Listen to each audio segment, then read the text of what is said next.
visitors to feel included and find it enjoyable and meaningful, and you want people to appreciate and care about your resource. So I was just researching and kind of Googling a lot of the people who, we had over 100 people signed up for this webinar, which is so exciting. And I was looking at the work that you all are already doing, and it's a very large and diverse group, and you're doing amazing things. I was so inspired by the programs I was seeing, you know, from the Cape Ann Museum in Gloucester, who's doing the CAM Connections for Seniors, the Wadsworth Museum down in Connecticut, Hartford, who does these community engagement initiatives that welcomes all kinds of people, all, you know, everyone into the museums. It's really exciting work going on. There's all these innovative events. The Mystic Museum of Art had Artini hours and After Dark and slow art, and there was lots of films and theater and the open hearth cooking, all these programs to engage the senses. I also loved at the Greenwich Historical Society the Story Barn, which is a program they give where they engage personal storytelling. So it's a really large and diverse group, and my hope is that I can enrich whatever it is that you're already doing and maybe infuse some creative ideas and just help you do what you're already doing so well. And so that was sort of my take on you all, and we're just going to ask a quick poll. And if you could, you can answer this on the screen. I'm just curious of the mix that is listening in of, you know, what kind of museum are you? And if you could just fill that in. And then what kind of programs do you offer currently? And then send in your votes. That would be great. And I will apologize for my typo. Sorry. What do you offer? Yeah, yo. Yeah. So we're just going to let that go for a second. And just, you know, think about how you use sense of place now and how you're engaging audiences now, and, you know, any questions that you might have for me about that. I've done a lot of trainings recently with the National Park Service, working with their park rangers, and have been working with interpreters since 2007 when I was a keynote for the National Association for Interpretation. So I've done a lot of work with engaging visitors and just my decades of performing in all circumstances. It gives me a lot of experience. So I think we have a good proportion here, Erica, of people that have done the survey so far. Okay. So what happens next? Do I? Nope, we do that, and so as you can see, the majority of them are history museums.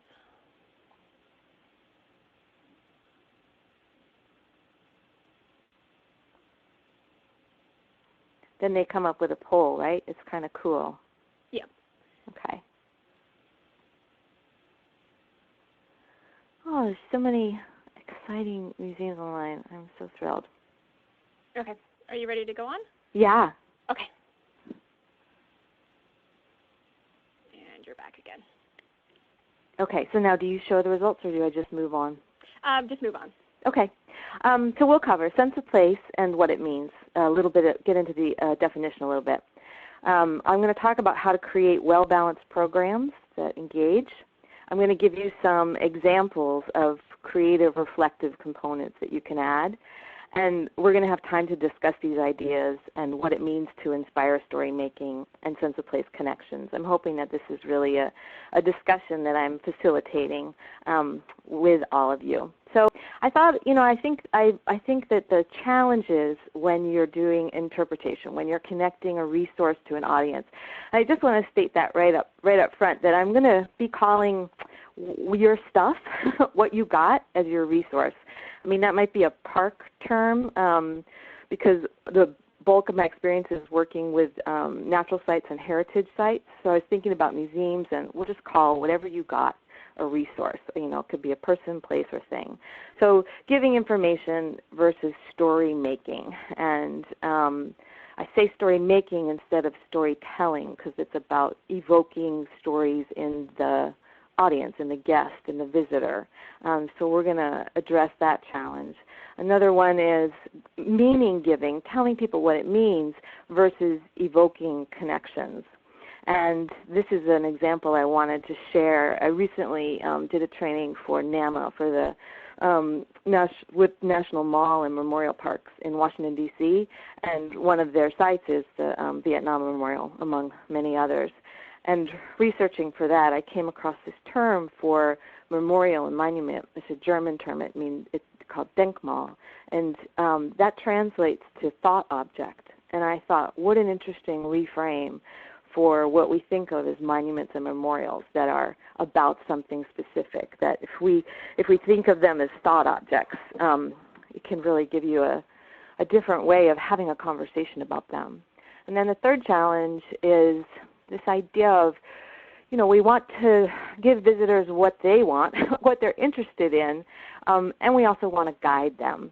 And I love this quote by Henry Ford where he says, if I'd asked people what they wanted, they would have said faster horses. And so there is sort of this dance between giving people what they want and guiding them and giving them something that we think is wonderful that they'll enjoy and find valuable. So sense of place, here's a definition that I thought was useful for today, which is it's those things that add up to a feeling that a community is a special place, distinct from anywhere else. And I like this definition. It's the National Register of Historic Preservation because it uses this word things. Those are the tangibles, I'm drawing on my picture, that add up to a feeling, which is the emotions. And that is something that we're going to come back to throughout the time here today. So it's those things that add up to a feeling.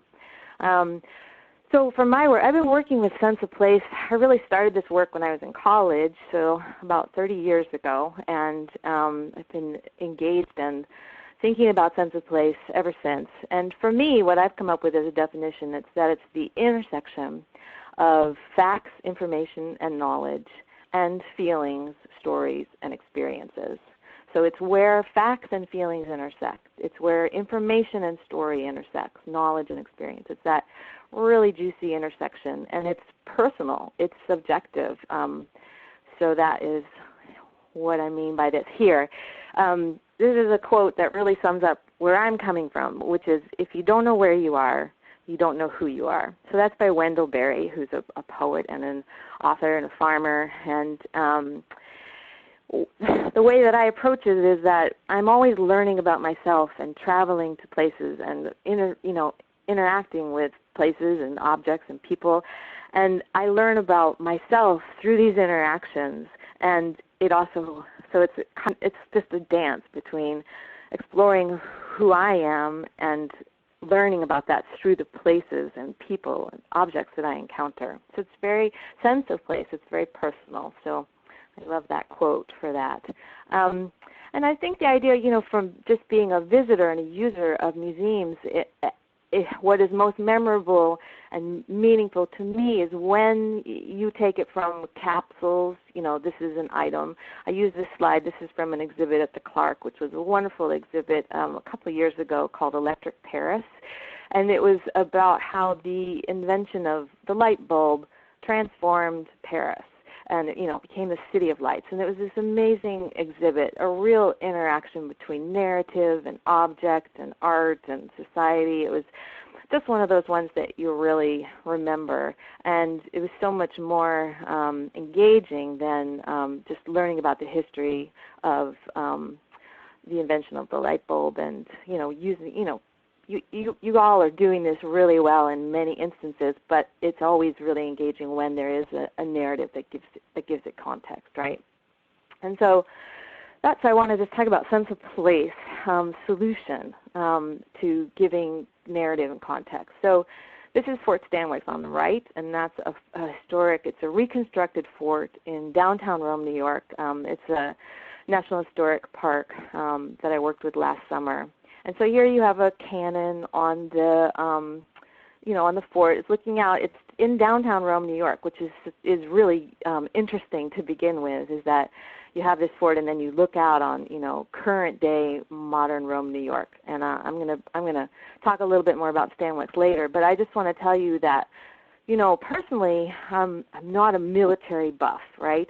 I don't really know all of the names and dates and facts about military history. But what fascinated me about this fort was its location. And it's located just sort of east of the Finger Lakes out there in Rome, New York. And it's been a place of importance throughout time. It was called the Oneida Carrying Place. So it's a portage place from the inland to the interior. So it was the link for all peoples traveling from the from the east to the Great Lakes here, and that fascinates me. So it's a place that so many people have used, and so that perspective, what it is, and the way that the fort is there because of the way the land is. So that is super exciting to me, and it's a door in for me. And I think so. This is kind of the theme here, is that it's, you on the one hand, on the right side, you have your buffs and your fans, the people who are already super interested in what you have to offer. And on the left hand, you might have people who may never be interested in what you have. But in the big middle is different ways and different doorways to engage. And sense of place is definitely one, right? Okay. So this is a definition Freeman Tilden, who wrote, he came up with the principles in 1957 of interpretation, and they are still referred to as really one of the people who identified and anchored what we mean by interpretation. So I'm just going to read this. This is him talking about an aspect that I think is really relevant today. So heritage interpretation is an educational activity which aims to reveal meanings and relationships through the use of original objects by first-hand experience and by illustrative media, rather than simply communicate factual information, right? So it's that idea, revealing meanings and relationships rather than simply communicate factual information. And, it's just like this webinar. I have a lot of information that I really want to share with you, and I have to figure out how to craft that so that meanings and relationships are evoked in you, and how to spread that around so that it's evoking that. And so what I've come up with from these years of working with interpreters and years of being a performer and an educator is a method that I call the Soulful Stewardship method. So my first experience with trainings and professional development was when I was working with land trusts. And so their work is all about, first protecting the land, and then getting the community, engaging the community so that the stewardship can continue, so that they engage in the care and stewardship. It's not enough to just say, okay, we've saved it, now we have to take care of it, right? And people have to continue to take care of it and be interested in taking care of it, or there'll be conflicts like the one at the wildlife refuge that was recently in the news. So it's about, educating and engaging people. So this method, I think that probably all of you, have a sense you're doing this in some way. And, you all welcome people. You all have information you want to give them. You have different experiences that you want to share. Maybe it's a walk or a talk or something you want to show. And I think where I can help maybe the most is with this 3 and 4. So this is reflection and articulation and sharing. And these are what I'm going to give you some tools to help you do. And then a call to action. What are you hoping the visitor will do next? Will they go learn more? Will they become a member? Will they take action for preservation? What will they do? And then how will you wrap up the program? And what's cool about this, so the mobile that I have on the right, is that all of these pieces can be in different degrees. They are expandable and contractable. And sometimes your program is going to be really heavy on the reflection part and less on some of the others. It'll be, lighter on others. But the thing is that if you've ever had a mobile and you like moved and it broke, I just know from experience it's really hard to get the thing to work again, because it's you got to find something that's the right piece, the right balance. And so this is a way to create craft programs that are balanced. And so one thing about this, that the reflective part, that's giving a lot of information. So Tom Wessels, who is the author of Myth of Progress and Reading the Forested Landscape, and he's the, he's from Antioch Graduate School in Keene. He says, reflective practice is essential to convert knowledge into understanding and eventually wisdom. So I love that. It's needed to convert knowledge into understanding and eventually wisdom. And a lot of you are in the arts, so you know that is true. And this method also includes all learning styles. You can, when you craft a program, you can find ways to infuse this program with, the visual learners, auditory, the ones who read or write, and the ones who are kinesthetic. You craft a program so that it appeals to all learning styles. So then I'm going to get right into the heart of what I mean by how to be a sense of place sleuth, which is a process of discovery, and then I'm going to give you 3 tools that you can use to do it. So before I get right into that, I wondered if there's any questions. I do want to I'm going to take a sip of water and say, feel free to ask questions or comment on these ideas about sense of place and well-balanced programs and all of that. And I know you guys are lunching, so have a bite of lunch. Okay. Down here, it's been good. All right. So how to be a sense of place sleuth. So sleuthing, the definition, is to carry out a search or an investigation in the manner of a detective. So this is a group that I worked with in New Bedford. It was through the National Park Service. It was the New Bedford Whaling National Historic Park. And these were a bunch of youth that were in what they call the Youth Leadership Academy. There was about a dozen youth. And they had been working with different facilitators and rangers for a while. And I was brought in to help them create stories and create something that expressed their personal connection to that park, to the New Bedford Whaling Park. And so what we did first was kind of identify what is the park. It's an unusual park. There's not a line around it. It's a lot of different buildings and different sites in the city. And so we identified some of them, and then we went around and went sort of on a journey of discovery. So one of them was we went to the Whaling Museum there in town, and these kids in particular, they didn't have family members that had a heritage of whaling. It was a different story than their own. So we went to the museum. First we went down into the art room. There's paintings, and just asked them, what are these stories here? What are they trying to tell? And then we went upstairs to the scrimshaw room, and there was, I just said, go find a tooth, tell me what the story is. And they all went around and they found different ones and just looked and kind of made up stories about what it was and then the person that may have carved them and what they were doing and what they were thinking about. And so that was what I call, gathering clues.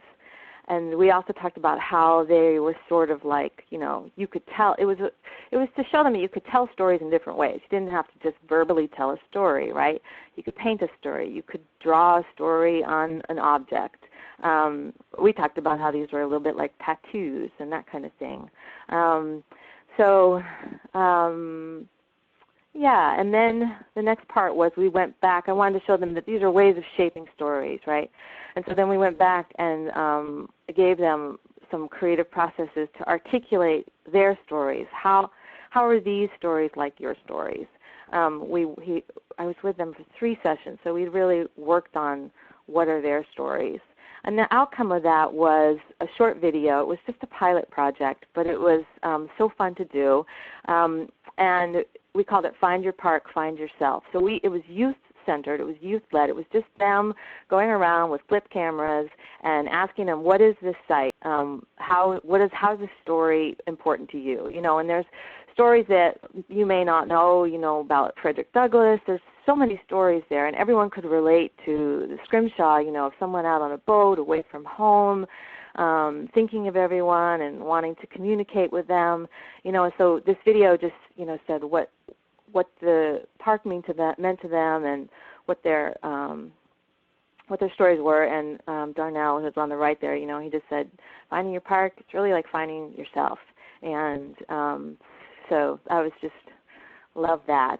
And so some of how I do this sleuthing, which I'm going to give you the tools for, comes from the mentors I've had in my life. And so I just have to give a shout out to my dad, who's there on the left. And he was a journalist, and he loved to take us out into the country and take us for these long drives. And he loved to talk about and tell us what things are, but he asked great questions. You know, why is this here? This arch here he'd love to take us up to Gasland State Park in Maryland. This is an arch dedicated to the journalists that lost their lives on the battlefield in the Civil War. So my dad was a journalist. And, you know, see, that's why is that important, and why do you think that happened? And, you know, and so it's that kind of mentoring. And I just wanted to say to you all, like, I had that kind of mentor in my life, but a lot of people don't. And you're that mentor. You can be that person that's evoking those ideas and questions and that process of discovery in people. And if you're interested, I wrote a song for my dad thanking him, because at the time there's a whole thing I do when I do concerts. But at the time I was really, you know, I thought we were going for ice cream. I was this typical kid, you know. But looking back on it, I really appreciate what he did. And I wrote a song for him called Maryland County Roads. And Maryland County Roads, and there's there's a link where you can hear that song and see pictures, photographs that he took during all the trips. It's really people love that song. All right, how are we doing? So we've got questions about the PowerPoint and the website. Okay, good. Yeah, we're going to do all that. Yep, we're pretty good. So on the links and stuff like that, I'll put the links on the NEMA website along with the PowerPoint presentation and a recording of today's session. Okay. So, and also, if you guys, as a reminder, if you guys do have any questions, go ahead and type them in the chat feature there. Okay. All right, so the 3 tools I'm going to give you are about mentoring dialogue skills. They're about building sensory awareness, and they're about finding a story. And so when I thought about this presentation, I thought that the use is twofold. It's for you if you are creating tours, or if you are a guide, and it's also for you to use with your visitor. So they're tools that you can use to find creative ideas for the tours you want to give, and give them in that balanced way. And they're also sort of how to evoke them in the visitors. So they're both ways. So the first tool is mentoring dialogue skills. So I grew up in Washington, D.C., so I was privileged to have access to all the treasures of the world for free at the Smithsonian Institution. And I was, you know, again, thinking about museums. I did engage in visitor programs, in that I remember taking a class at the Smithsonian, the history of rock and roll. I took the drawing class at the Corcoran, and I did some research on animals at the zoo. I researched gibbons, because at that point, when I was a teenager, I wanted to be a wildlife biologist. But I have to confess to you then that I didn't, my connection with art was really, I like it or I don't like it. It really didn't go much beyond that. And it wasn't until I got to college and I took a class called Ways of Seeing, which was based on the John Berger book, Ways of Seeing, that I learned to actually dialogue with art. And I've done that ever since, and it's been so much more meaningful. It's, you know, so this was a project. I did a project in college on Gauguin and Cezanne, and sort of talking about their connection and how Cezanne was inspired, and then how the shapes of the paintings, how they were different before.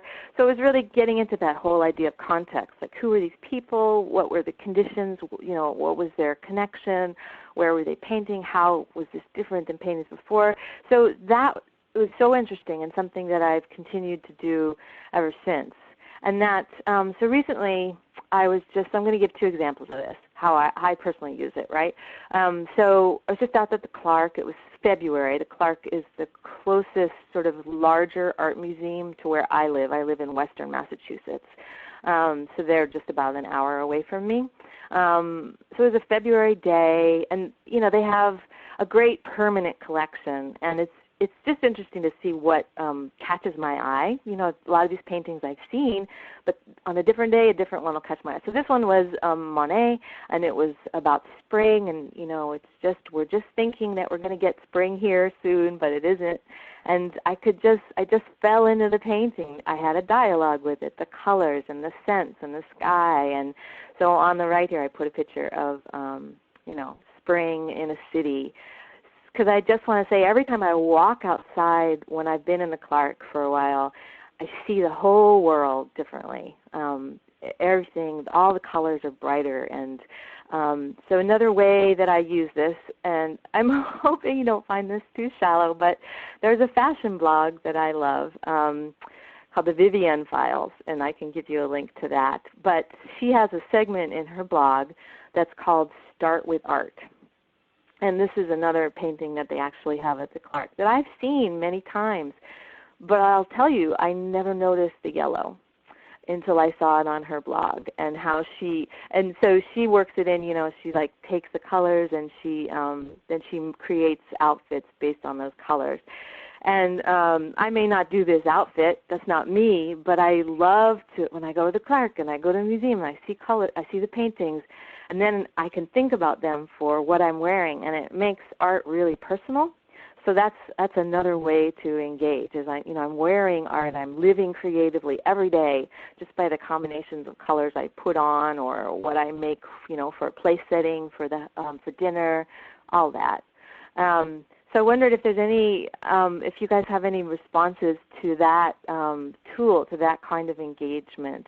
Or just think about, how could you use these sort of personal dialogue, mentor that in visitors?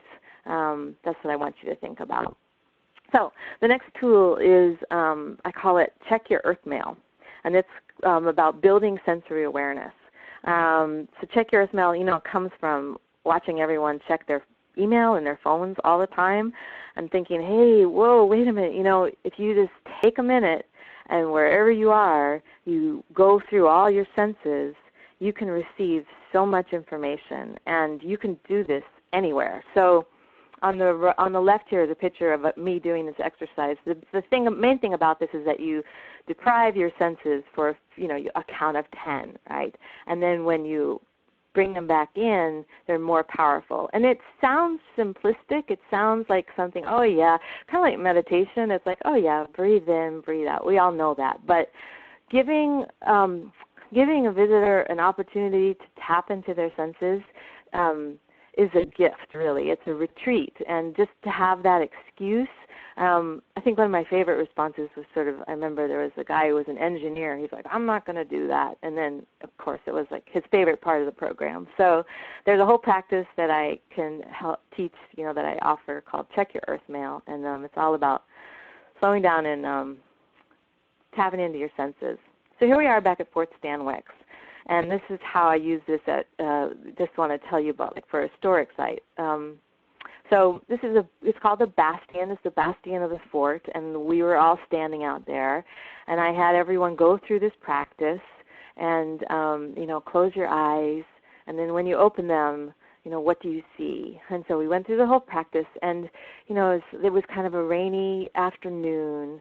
And, when they opened them, it was like you could feel the mist on their face. They could see the birds flying. They could hear them. They could smell the grass and feel the wind. And the point was really, anyone living in this place on a day like today would have felt all those senses, right? And so it's just a way for sort of that big middle to have a relationship with a place really without knowing anything. That's the power of this, is it can be, you don't need to have any knowledge or background or information. And then over here on the left I have these, like I said, it was downtown Rome, New York, and it's the soldiers firing at the parking garage there. But the reason I have this in here is because of this tree, which is, to just say, anyone living in that area would have seen the trees turning colors. So it's a way to imagine and bring yourself back into that time and that place. So it's very powerful. And then this is the last example for this was my first time visiting the Emily Dickinson Museum in Amherst, Massachusetts. I didn't really know anything about the museum. It was her birthday, and they were giving out yellow roses, so it was a great excuse to go. And so I was touring the museum by myself with my yellow rose. And so it's late afternoon, it's December, and I walked up the stairs, and I walked in, and they said, "This is Emily's bedroom." And I walked into the bedroom, and there out the window was the winter sun setting over the mountain. And I was like, oh my God, Emily lied in this bed, and she saw this same sunset. And I just felt forever connected to that moment. And the reason I'm including this is just that every museum, every place, whether it's downtown Boston or in a rural countryside house museum, every place has a world beyond the glass. And so you may not take visitors outside, but they're going to engage their senses and live beyond the glass, right? And that's really a great outcome, is that they're living a more sensory-fulfilled life, I think. Elizabeth said that she does this with teachers. They were dubious, it seemed to be, yes, but then ended up being incredibly powerful. Yes. So when I do the trainings that I do, I sort of say, if this is too touchy-feely for you, and then I have some other ways that we get to the same thing. But it's all about the context and the setting. So this is the last tool then. It's called Find a Story. So you can see here that there's a story in the snow, right? And this is really about that idea of discovery. So I'm someone who's been in the outdoors all my life, love to be outside, love to learn, and when I moved to Western Massachusetts, I started seeing advertisements for guided walks with trackers, so animal trackers. A lot of them were are hunters or were hunters, but they know the woods like nobody's business. And I'm not a hunter, but I love to go out with these guys and hear, how they put together the stories. But what's so cool about all of them that I've experienced is they'll come to something like this and say, what do you think happened here? What is this? Okay, what's happening here? Where is this guy going? And the end of the trail here, what happened here? And so they're not going to say what happened. Sometimes they don't even know, but they're going to have you try and figure out what it is that happened. And so that's that process of back and forth and discovery. And so here's a basket that some of you might know because you're in the Northeast. But you can look at it the same way. You can look at it with that feeling of discovery and inquiry without knowing anything about it at all. And I recently did a webinar for the National Park Service, and there was some women on the line from the Hubble Trading Post, so they're Navajo, and what they had to say about this basket was super interesting. So that's just an encouragement to say you can discover what it is by just asking those questions. And the third part of this tool is this idea of coming to know.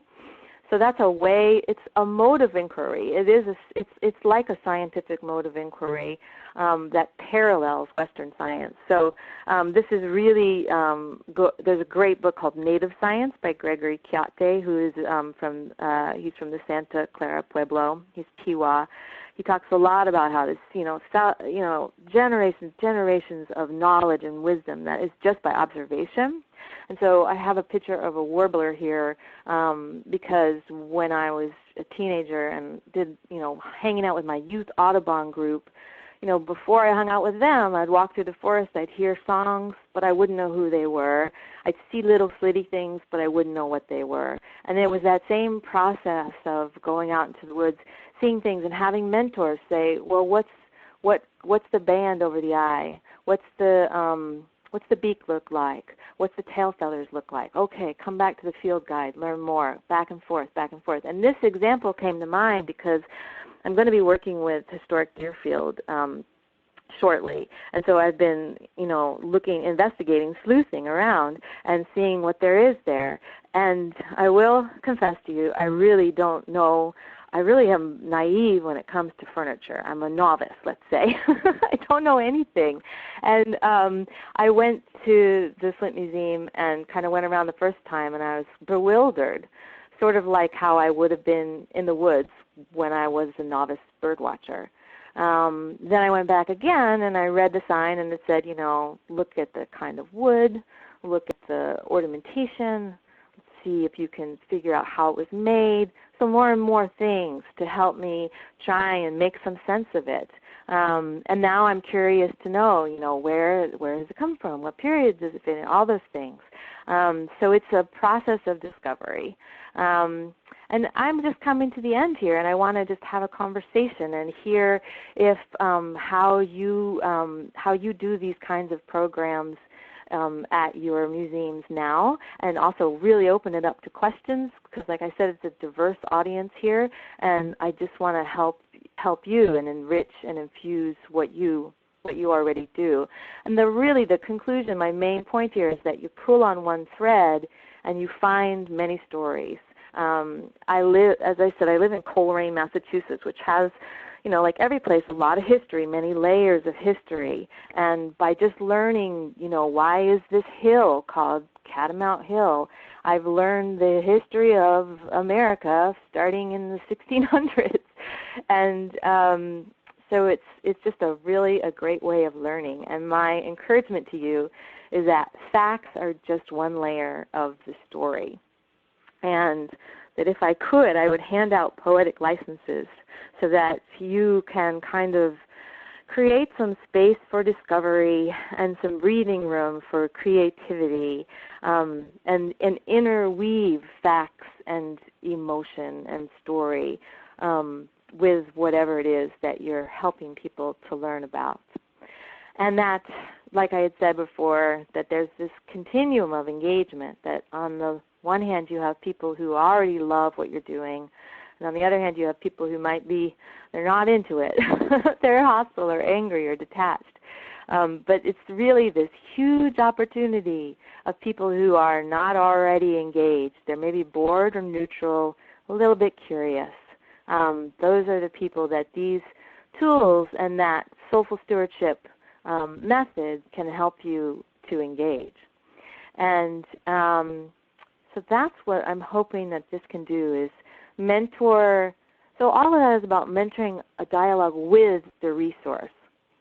So it's a little bit about you having a conversation with the visitor having a conversation with you, but ultimately it's about helping them have a conversation with the resource. I hope that makes sense. And designing programs to include discovery and creating those narratives and encouraging multiple perspectives. And so I want to know what this has sparked, what ideas this has sparked. I'm going to go on to the end slide, but I'm going to come back to this one to tell you that there's lots of more resources and information. There's an ebook that you can download for free on my site, and you can connect with me social media or write to me. And I would love to talk to you about the interpretive trainings that I offer, and also coming to your museum and doing one of my Sense of Place lectures or concerts or workshops. And there's lots of people to thank. I've had a lot of great mentors and teachers and people who have helped me flesh out my ideas. So I'm really grateful to them. But let's come back to this, to these questions, and I'd love to hear if there are some questions that I could help with. Hi, Erica. Okay, so I do have a question. Someone was asking if it was a turkey landing and then walking away for the tracking. I'm kind of curious, too. If it was what? If it was a turkey. Oh, you know what? I don't know. You have to ask a tracker. Show it to a tracker friend. But I just love how it kind of the story kind of ends there. You can see what happens. Either ends or starts. Yeah. Yeah. And then we do have a comment saying sensory work is incredibly powerful with kids as well. Serious components of environmental education. See David Orr, Joseph Cornell. Yeah. Yeah, I think it works with all ages and with all levels of background. Yeah, Elizabeth, that's what I was thinking too. Yeah. Is it challenging to balance individual meaning making with addressing myths and misconceptions about history? I know that happens quite a bit around here. Yeah, and I think that that's where we're at with interpreting history, is that there are facts, this happened, but the meaning of what that is has different stories. And so I think we're at this age, this era, it's very juicy and exciting, I think, of multiple perspectives, multiple interpretations. And that it is a dance of, okay, these are the facts, this is the date, this is what happened, this is all of that, and then different perspectives. So helping the visitors make meaning. I don't know if that answers that question, but there's a lot of conversation around that and how important that is. Okay, so Dodd, let me know if that was answered or not, and then we'll go on to Vanessa. And she says, as a historical museum, we find it important to relate historic objects to people's loves today. For example, what is the modern equivalent? Yeah. That's always a good one. Yeah. And then Laura was asking about how do you do this with a large school group? Yeah. I know that is a problem, and with one thing that I did, depending on, I don't know what kind of site you work at, Laura, but, in the outdoors, I kind of scatter everyone within earshot and yell out, cover your ears and then tell me what you see, and then they give me their responses. And that's another thing I want to mention is that from that Check Your Earth Mail, what you can do with the responses is you can create something together. You can crowdsource a poem. I crowdsource songs because I'm a songwriter. But all of people's sort of sensory observations are very beautiful to listen to. So that's, I think, would do it within earshot. But I think it's also a question of, as sort of if you are an introvert or a quieter person or a sensory person, is a class group experience the way you're really going to get to your true gifts and meanings? How can we create break-off groups from that kind of big mob of people? Okay, we have gotten a bunch of questions now. Okay. Brian says I'm stuck by the looking beyond the glass idea. Do you have examples of museums that have achieved this when the outside landscape has changed drastically? Artists' conceptions of the landscape, screens with historic images and windows. They're a historic site in downtown of a city, not much left from the 18th or 18th centuries, but I'd love to engage the outside. Brian's down in Hartford at the Connecticut Old State House. Yeah. So I think that is the truth, is that, it doesn't look like what it did. There's not remnants, right? And that those are the layers of time. And just to evoke in a story way or whatever you have, pictures, photographs, whatever, is really powerful. Now, I'm just going to share another time that this was super powerful was when I went to the Tenement Museum on the Lower East Side of New York. It was a family reunion. I'm Jewish. So I went through the whole museum. It was incredibly moving.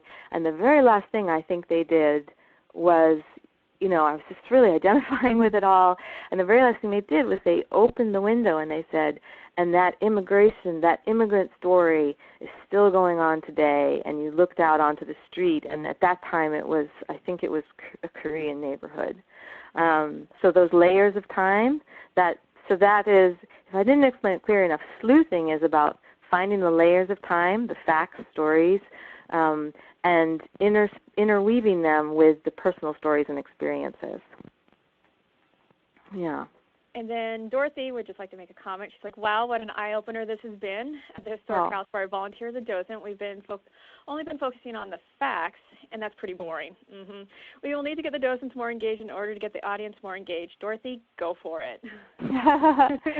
Yeah, so doing this is like it takes more time, money, and energy, really. It takes more work. It takes more effort, more energy to create these kinds of programs.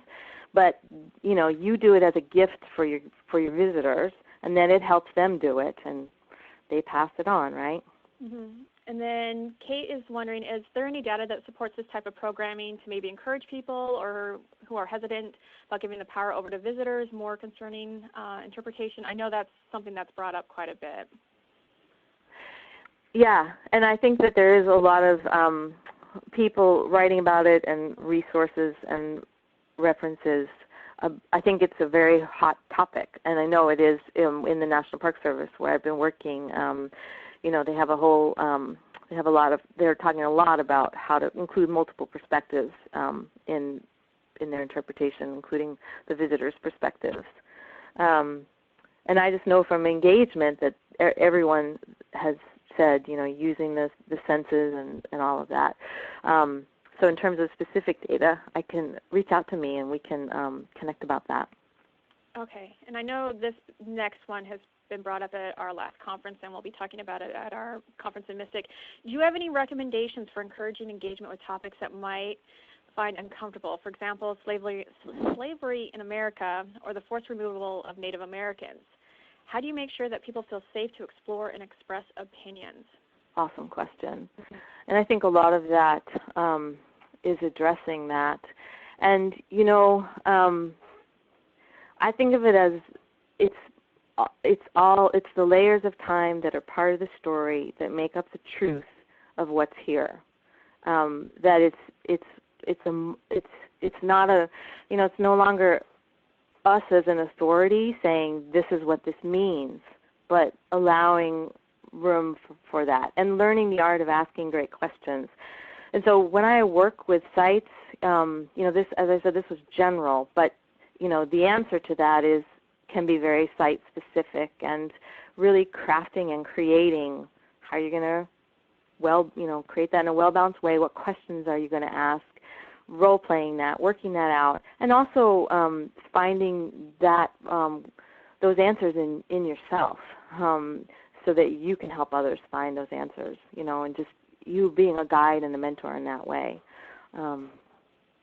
Okay, and then Sarah and Dorothy have similar questions. How do you do something like this when you only have a few minutes of the visitor's time rather than like a formal program? Yes, that is also a great question. And I think it's about, like that, come back to that mobile idea. And if you have a 15-minute slot of time, you're going to decide what pieces are effective, what pieces work, and craft it. I mean, really, you know, it's work to craft it, and I think that's the best that I can say, and that hopefully this has breathed some life and some spark into how you might do it. And it's also, you know, maybe I just say this as a songwriter, there's so many ideas I want to put in one song, right? But I have to edit it down and make it powerful. And in interpretation, we talk about the tangibles, that's your tangible thing, your item, you know, and the intangibles, what it symbolizes, what it means, and then the universals. And so, you know, the universals are just like the hook, the chorus, the sum it all up. So a song is only 3 minutes, and you know that some of them say an awful lot in 3 minutes. But in terms of the engagement, I think these are great questions, and it's something that you really work out in creating a program. Okay, and then Abigail was wondering, kind of a follow-up question to the earlier one about limited time. What about the self-guided instead of with a live facilitator? Have you done similar things like that before? Do you mean the exhibit signs or those things that people listen to? I wonder. Abigail, can you answer? So it'd be more of the written guides. Yeah. I think it's just to include these ideas, these evocative questions, and to, I knew I'd have questions like this, and I feel like each of these is a whole other webinar.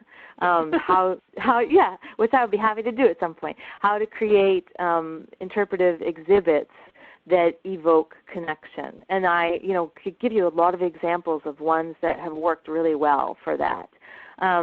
Mostly what I wanted to do with this was just this idea of the sense of place sleuth that balances discovery and facts and feelings. And then Elizabeth made a comment back to Dorothy, and she just mentioned that it is it is easier to train people to memorize and deliver facts. Facilitating dialogue is tough. I will agree on that one. And finding and training volunteers to do this as well is a big ask and tough to find people who are good at it. I know that's something that is brought up quite a bit in some of our training the volunteers? Yeah, training the volunteers to do that. Yeah, and it's not, that's why I think a good approach is this well-balanced program approach. It's not asking you to be an expert facilitator, but to find, when I do trainings, it's kind of like I have this practice called find your sweet spot. So it's really about finding the individuals, what they're really good at doing, how they're really good at doing it. An example of that I give often is saying, if you'd come to Yosemite and you'd met John Muir, he would have given you a certain kind of program, right? The trees, the sense, the blowing, the spirituality of it all. He would have given it, and it would have been sort of in a certain style. And if you went to Maine and you met Rachel Carson, it would have been a very different program that she gives you. So I think that there's a way of bringing out the gifts of the individual, whether they're a volunteer or someone certified in interpretation, bringing out their gifts, how they're going to craft this and do it. Is how you do it. And then people are mentioning Museum Hack. Yes, as another place to follow. Yeah. And I think that their work is really interesting. Yeah, in the Anarchist House Museum. Yes. Yep. And that this is maybe less. This is maybe, I don't know their work as well, but maybe this is more for introverts. That it's a way of sensing and interacting and dialoguing that is more for those who aren't extroverted and group experience oriented. But Elizabeth just said that she finds Museum Hack a bit heavy on the engagement and light on the content. I know we've talked about this one. Yeah. And she likes your focus on the sweet spot between the two, which is probably a good place. Yeah. And the poetic license part was really about that's how people learn. Even though the Midnight Ride of Paul Revere isn't accurate, which, a lot of us don't know that. But once we do learn that, then we have something to bounce off of. And also I'll just say, starting with something like that, that's a conversation starter. And really tapping into what you love and what you get out of whatever it is that you're sharing with the visitor. Like really spending some time finding the language and tapping into that. That passion and enthusiasm, that's what you're there for. You're not there to teach people, to educate them. You're there to provoke and inspire a passion for learning, right? Yeah. We were worried that we were going to go over, so I'm glad we have had time for questions because, there's so many things that I could share with you, and I really wanted to narrow it down to what was going to be helpful. So has this sparked any ideas in you guys? Have you thought of something you're going to put into a program? I just wonder if we could take the last few minutes to say if you've gotten an aha or an idea that you want to follow up on.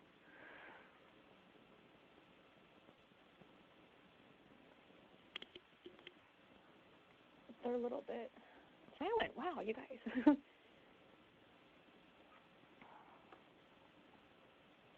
And then Fred from the Natural History Museum also said that they use something like the nature of science, too, that you were mentioning.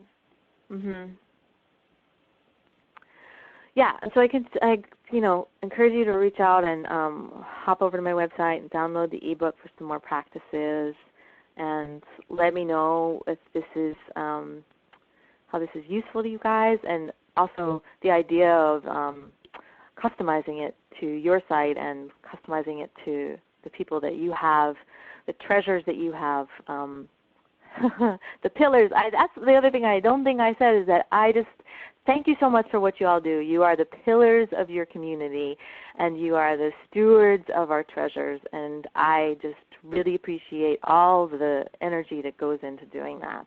I know how hard it is. I live in a town that is struggling, and it's just volunteers that keep it afloat. So thank you. So I will put you on the spot. You don't have to answer this, but what are your favorite interpretive programs at sites in New England? Someone just mentioned Plymouth, I think, the English Village. Yeah, I loved that. That floored me. I'll have to tell you, I had, I thought I wasn't going to like it, and it was one of my favorites. I love that way of, they stayed in character, and I got to ask whatever questions I wanted to, and I never felt stupid. And I love that. I guess I'm a verbal learner. I love to ask questions. I love to poke around and see things. So I thought that was super wonderful. Another one that's really favorite of mine is at the Science Museum in Boston, the bird language one. I thought that was such a great thing in the museum. It teaches you you walk down this thing and the birds are reacting, and so it teaches you to learn about wilderness skills, but ones with birds you would see in your backyard or a city. So that's an interactive experience that I just thought was fantastic. And then I mentioned the city, the Electric Paris, I love those exhibits, that kind of thing, that I saw at the Clark. So anyway. Thank you. So I think 58 after. So I just want to thank you, Erica, so much for presenting today. And it sounds like you guys definitely pulled quite a bit of information out of this, which is what we are looking for here at Lunch with NEMA. Thank you so much. I really appreciate this, and I've listened in on some of the webinars, and I really enjoy them. So thank you, Heather, and BJ, and everybody. And it's also a hint, if you guys ever want to give a Lunch with NEMA, we are looking for presenters.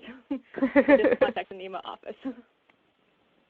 And as I mentioned, actually typed in earlier, this was recorded today, and the PowerPoint presentation will be on the NEMA website later, because I still need to download it and upload it, along with Erica's presentation and the links that she mentioned in the PowerPoint here. So, Erica, do you have any last-minute words at all about encouragement?